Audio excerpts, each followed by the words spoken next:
we can observe certain trends in the periodic table due to the recurring properties of the elements. And one of those is the ionization energy. So as we know, the periods represent the increasing energy levels.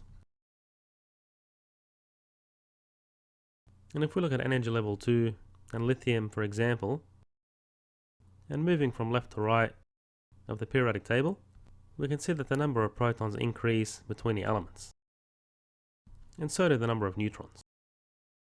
And given these are neutral atoms, you're going to get an increase in the number of electrons as well.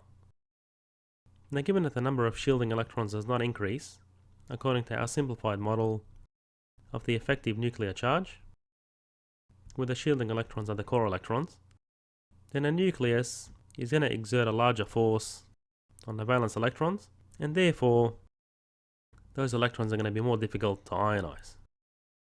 So the ionization energy increases. Now if we move down the periodic table, we're adding extra shells to the atom as the energy levels are increasing. And while there were protons being added to the nucleus, there's an equal number of electrons that are being added to the atom, and these effectively shield the nucleus and nullify its effective charge. So therefore, given the valence electron at the higher energy level is further from the nucleus and shielded, then the ionization energy is going to decrease as we move down the periodic table.